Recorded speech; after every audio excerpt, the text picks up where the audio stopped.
नमस्कार दर्शकों, मेरा नाम नैन्सी रमोला है और आप देख रहे हैं लाइव 7। आज हमारे साथ स्टूडियो में जो मौजूद है वो किसी परिचय के मोहताज नहीं, एक लंबा राजनीतिज्ञ सफ़र और एक कुशल समाज सेवी।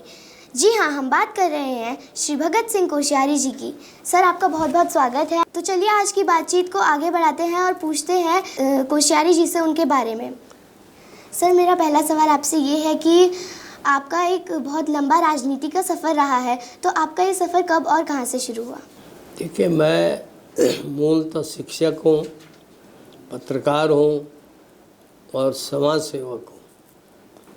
और जहाँ तक राजनीति का प्रश्न है, हम बचपन से ही स्टूडेंट लाइफ से बहुत गौर से देखते कि तत्कालीन प्रधानमंत्री क्या बोल रहे हैं।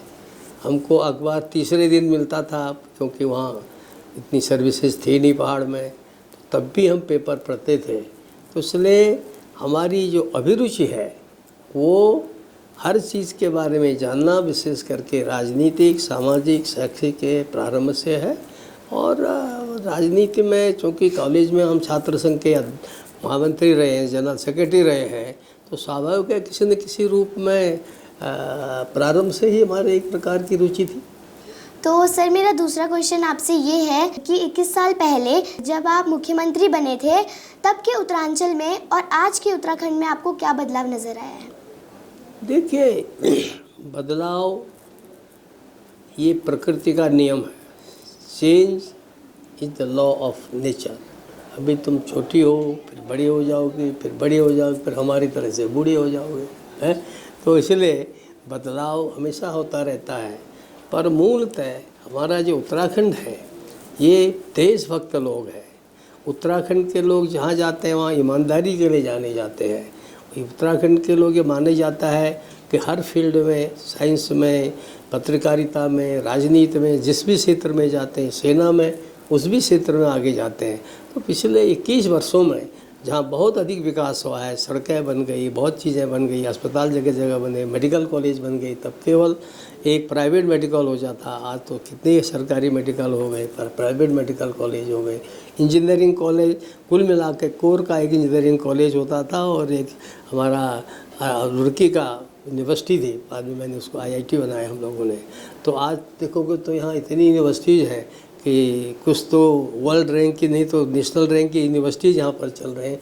तो राज्य बनने से हर फील्ड में विकास हुआ है और बहुत आगे बढ़े हैं। सर, मेरा अगला सवाल आपसे ये है कि आप महाराष्ट्र के भी गवर्नर रहे हैं और देवी अहिल्याबाई होलकर जी भी वहाँ पर बहुत मानी जाती है, उनका भी वहाँ पर बहुत नाम है। तो आप उनके सामाजिक एवं धार्मिक कार्यों के बारे में आप हमें कुछ बताएं। देखिए, महारानी देवी अहिल्याबाई का हमारे इतिहास में बहुत बड़ा स्थान है। वो पैदा महाराष्ट्र में हुई, उनकी शादी मालवा, आधुनिक इंदौर या मध्य प्रदेश में हुई और उनके पति के मृत्यु के बाद, फिर सब उनके फादर इन लॉ ससुर के मृत्यु के बाद उन्होंने राजकाज संभाला और अल्प समय में उन्होंने न केवल दुश्मनों को पराजित किया शक्ति के बल पर, तलवार के बल पर, बल्कि सबसे बड़ा काम क्या कि उन्होंने अपने देश भर में जहाँ जहाँ हमारे तीर्थ हैं उन तीर्थों का पुनरुद्धार किया। हमारे यहाँ बद्रीनाथ तक उन्होंने उसका भी पुनरुद्धार किया, हरिद्वार में काम किया। तो एक प्रकार से अहिल्याबाई जी का बहुत बड़ा स्थान हमारे देश के अंदर है और हमारे बच्चों को उनसे प्रेरणा लेनी चाहिए, उनके बारे में पढ़ाया जाना चाहिए। और मुझे लगता है कि तुम भी उनसे प्रेरणा लेकर के कुछ अच्छा बनोगे, नाम कमाओगे। ठीक। तो सर, मेरा आपसे एक आखिरी सवाल है कि आप हमारी युवा पीढ़ी को ऐसा क्या संदेश देना चाहेंगे जो उन्हें मोटिवेट करे? देखो, हमारे बच्चों से, युवाओं से हमारा हमेशा कहना है कि तुम्हारे अंदर देवता भी निवास करता है, तुम्हारे अंदर दैत्य भी निवास करता है। दैत्य को ख़त्म करो, देवत्व को प्राप्त करो, तो तुम्हारे अंदर से राम पैदा हो जाएंगे, तुम्हारे अंदर से सीता माता पैदा हो जाएंगी, तुम्हारे अंदर से विवेकानंद पैदा हो जाएंगे, तुम्हारे अंदर से कोई मोदी पैदा हो जाएगा।